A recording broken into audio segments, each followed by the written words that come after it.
Good morning and welcome to our first wonderful episode of Daybreak of the school year. I'm your host Samantha Hindman. And I'm your host, Nick Konopka. On today's episode, Point Park plans to celebrate the birthday of a legendary icon, Mahatma Gandhi, and find out how you can get involved. And one local sports superstar stopped by Point Park's Tea Tuesday table. Find out who, coming up. We'll tell you which presidential candidate stopped in Pittsburgh this week. We'll also have a new segment about the upcoming presidential election later on. And of course, we'll catch you up on everything you need to know in sports and entertainment news. Wake up and smell the coffee, Pittsburgh. Daybreak starts right now.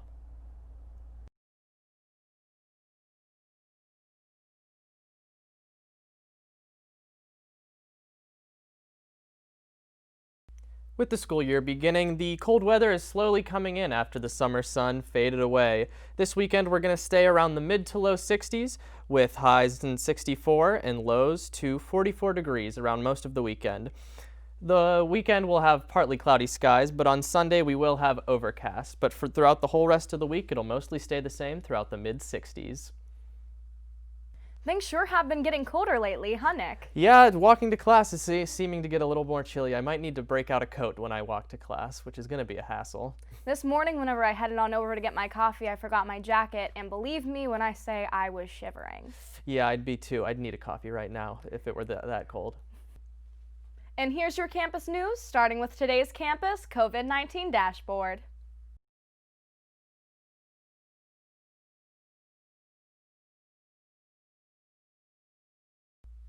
Today marks the birthday of renowned Indian lawyer Mahatma Gandhi. In honor of his storied life, Point Park Spiritual Life Office is hosting a Gandhi birthday celebration. This virtual event is open to all students and will include a variety of presentations, readings, and cultural performances that all reflect the peaceful philosophy of this iconic figure.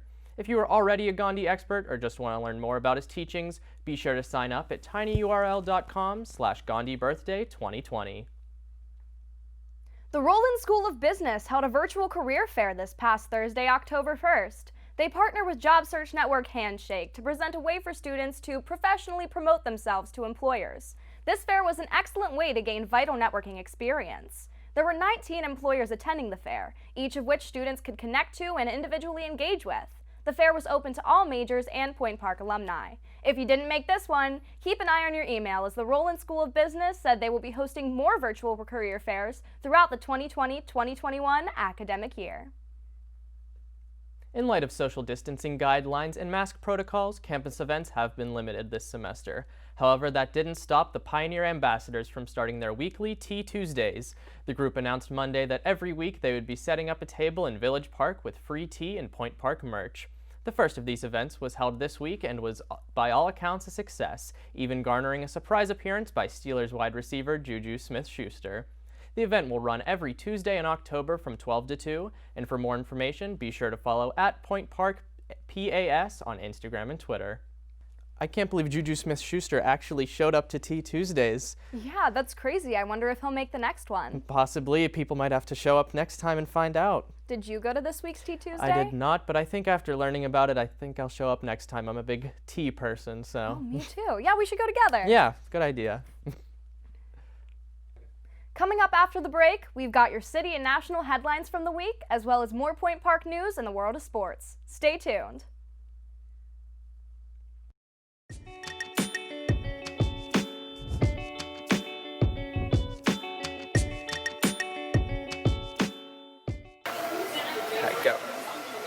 Go to our new website, uview.pointpark.edu.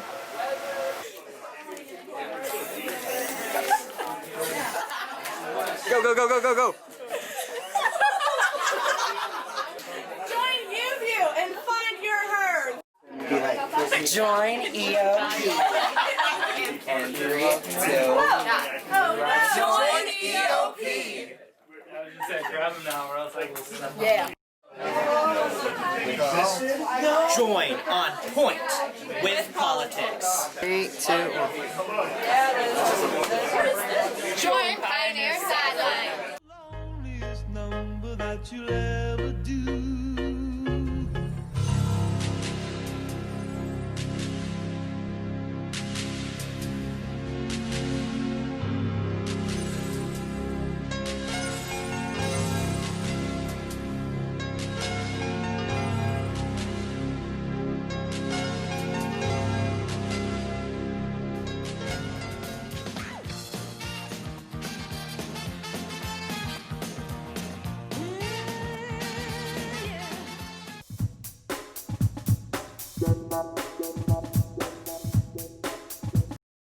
Welcome back to Daybreak. Just one day after the first presidential debate of 2020, one candidate made a pit stop to Pittsburgh. We'll discuss the debate later on in the show, but in the meantime, here's your city news. There is currently an ongoing investigation regarding the defacing of the Black Lives Matter mural underneath the Roberto Clemente Bridge. The mural has been vandalized twice in the past week, and the most recent vandalization involved a portrait of late Antoine Rose. Vandals spray-painted the word thug on his forehead, as well as X's over his eyes. The earlier vandalism entailed shooting paintballs along the mural's perimeter. A tweet by the Pittsburgh police included photos of the suspects, one depicted wearing a Confederate flag sweatshirt and a Trump campaign hat. Anyone with information regarding the suspects are urged to contact Pittsburgh police. Following this week's presidential debate, Democratic candidate Joe Biden made a whistle-stop tour from the debate location of Cleveland to several train stations in western Pennsylvania. One such stop was right here in Pittsburgh. Upon his arrival at Union Station, the former vice president was met by a socially distanced crowd on the platform. In the nature of whistle stops, Biden gave a brief speech which focused on the president's handling of the coronavirus, affordable health care, and unions. After his speech, Biden continued on his route, traveling to Greensburg, New Alexandria, Latrobe, and Johnstown, where he concluded the tour. October is considered by many one of the most enjoyable times of the year, with cooler temperatures, pumpkin spice, and most importantly, Halloween. However, due to the pandemic, things will be a little different this Halloween season. It was confirmed in a press release from the Bloomfield Citizens Council that they are canceling their 52nd annual Halloween parade. This comes to the dismay of many, but the council is already underway with planning next year's parade. This begs the question of whether or not Pittsburgh will continue with its other usual Halloween festivities. Mayor Peduto has stated that he is attempting to readjust trick-or-treating, but only time will tell what other cancellations may be underway this season. If trick-or-treating is canceled, that'd be pretty unfortunate because it falls on a Friday this year, and that's like the jackpot for a kid. Exactly, and to make matters worse, I already bought my costume. Do you know what you're being for Halloween this year? Probably handing out candy. That's what I'm gonna be. That's no fun. Come on, you what gotta think of something. We'll see. Something will come to me. We at Daybreak will help you figure something out, Nick. I'm glad. Up next, we have a brand new segment reviewing everything you need to know about the upcoming election. Carlo Andreassi and Countdown with Carlo is coming up after the break. What's one word to describe CAB? Welcoming. Community. Creative. Experiences. Family. Openness. Pineapple. The Campus Activities Board is a student-run organization that consists of 7 different committees. Each focuses on event planning, marketing, and administrative activities. Join us in organizing the juiciest events on campus, from late-night bingo to festive dances to our team bonding meetings. Follow us on Twitter and Instagram at Point Park Cap, or like us on Facebook at Campus Activities Board at Point Park University. Good evening and welcome to Newsnight. I'm Josh Troop alongside Jess Paterchak. Defending his decision to kick out 15 Cuban diplomats from the United States. Thanks, Allison. Fitness on Demand has returned to Point Park. Residents fear that Mount Agung will have a repeat of 1963's eruption. 2-star NFL quarterbacks made the headlines this week after wrapping up. Thank you so much for joining us this evening. That's your news tonight. For Nick Tomarello, I'm Alex Grubbs. Have a great night.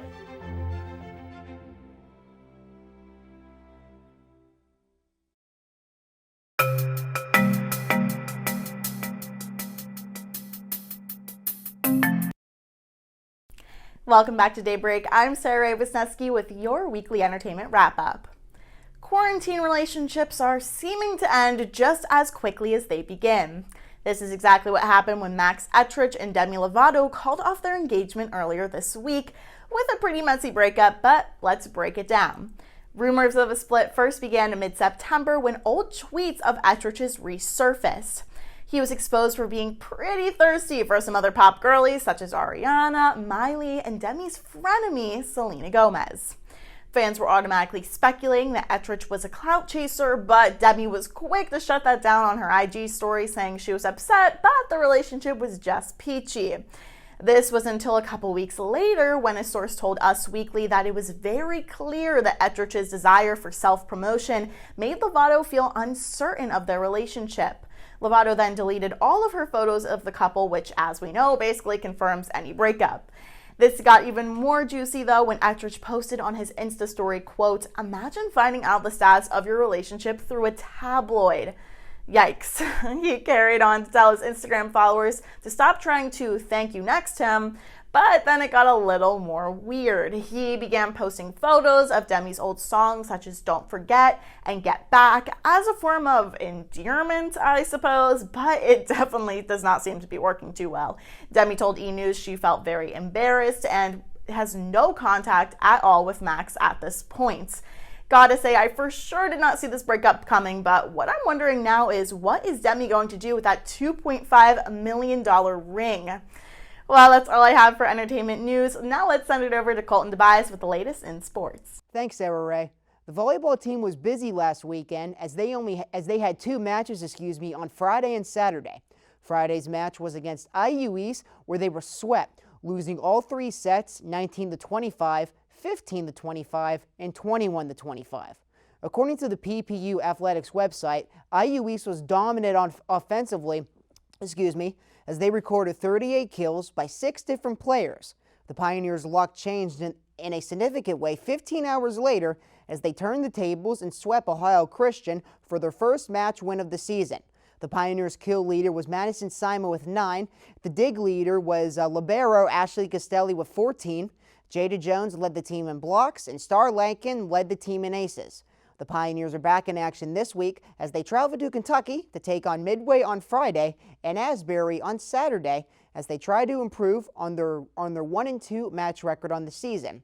Switching now to the new esports division at Point Park, they kicked off their first match for the NACE Rocket League Fall Cup on Thursday as they swept all 3 matches against Penn College in shutout fashion, 3-0, 6-0, and 4-0. There was also a thriller in the second match as Brandon O'Toole, or as his gaming username, Ninja B, scored 4 goals in under 26 seconds. However, the Pioneers did not have an answer for the second match of the night against Arcadia as they lost 3-1. The Pioneers will be back in action this Tuesday, October 6th, for 2 matches against Lackawanna College, and Robert Morris. And finally, both men's and women's soccer will be traveling to Kentucky on Saturday to take on Brussia. That's it for Point Park Sports. Let's send it over to Carlo Andreassi with Daybreak's new election special segment Countdown with Carlo. Thanks, Colton. Welcome to Countdown with Carlo. I'm Carlo Andreassi. This week, we'll be discussing the first presidential debate of the 2020 election. Tuesday night, September 29th, was the first debate of the 2020 presidential race between candidates President Donald Trump and former Vice President Joe Biden. The debate received a widespread negative reaction from both mainstream media and social media. The consensus among Americans seems to be that this was a national embarrassment. Chris Wallace of Fox News, the moderator of the debate, often had to interject and level the playing field, as the two candidates simply could not refrain from talking over each other.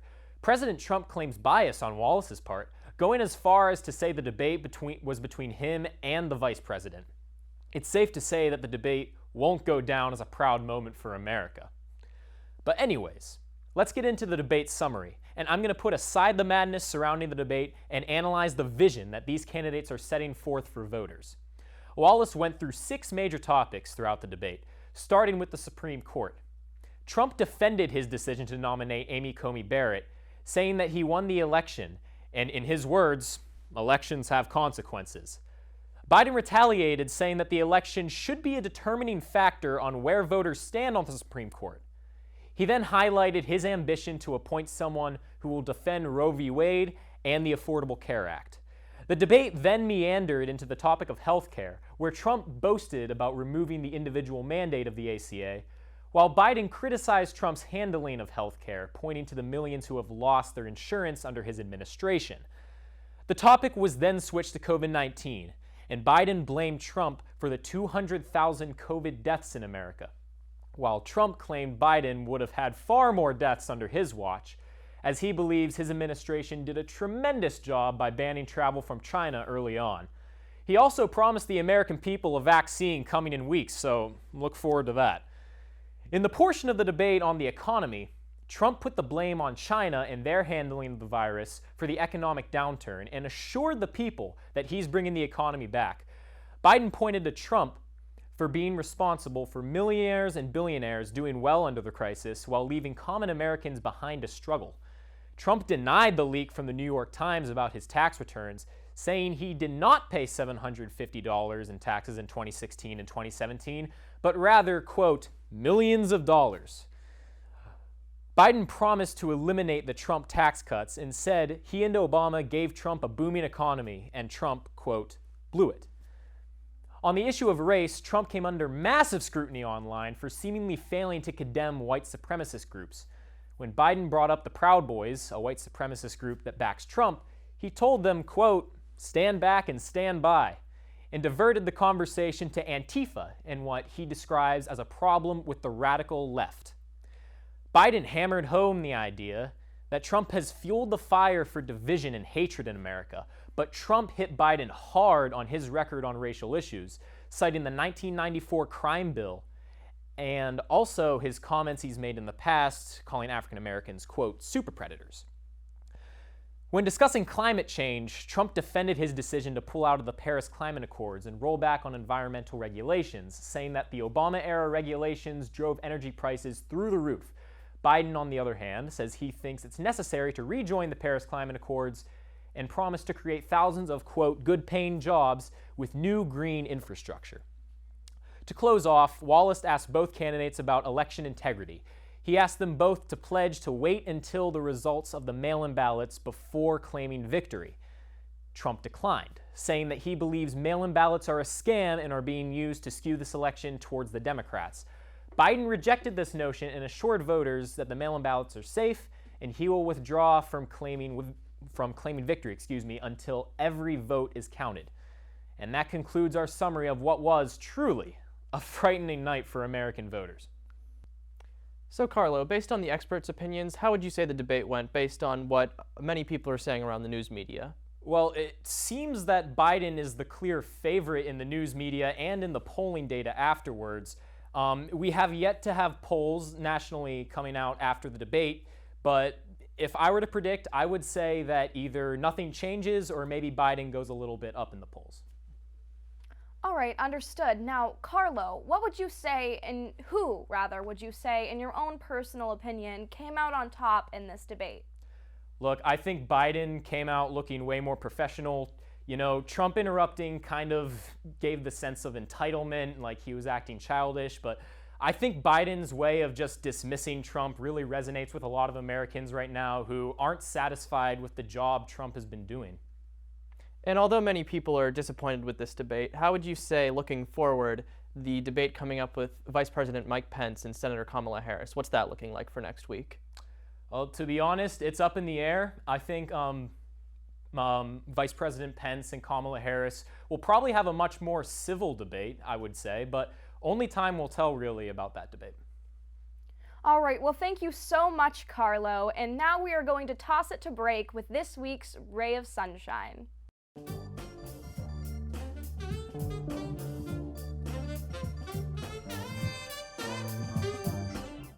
The United Student Government at Point Park University, working since the 1970s to solve the issues that matter to you. What concerns do you have about the university? Student life, safety, food service? Send us an email to studentconcerns@pointpark.edu or stop by our office on the 7th floor of the Student Center. You can also attend our weekly open meetings on Mondays at 3:15. Follow us on social media at USG_PPU for more. The United Student Government, by the students, for the students. The Point Park Sports Network, bringing you live coverage of Pioneer Athletics on Stretch Internet, the home of the River States Conference and the NAIA. Subscribe today for complete access to the Point Park volleyball, baseball, basketball, and soccer teams. Watch live and on-demand broadcasts, and don't miss a minute of Point Park Athletics. Head to pointparksports.com/live for broadcast listings. The Point Park Sports Network, your streaming home for Point Park Athletics. Like, 3, 2, 1. Please visit our website. Please, it's a nice website. Please visit our website. Please. If you have ever watched television, whether accidentally or on purpose, YouView is for you.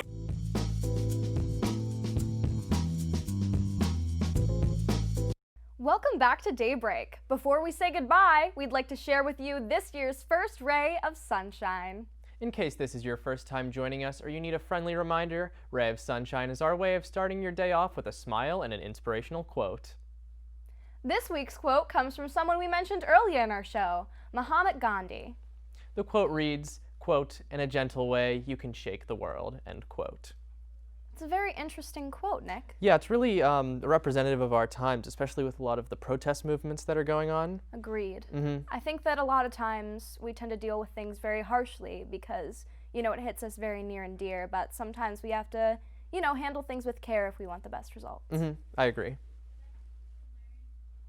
Well, that's it for Daybreak. Thank you for watching. You can catch clips from all of our previous Daybreak episodes on our Facebook and at Daybreak on YouView. And make sure to check out our full episode and all of our shows from YouView on our website, uview.pointpark.edu. Tune in next week for the news you need. I'm Sam Hindman. And I'm Nick Konopka, hoping your news is good news. Have a great day, everyone.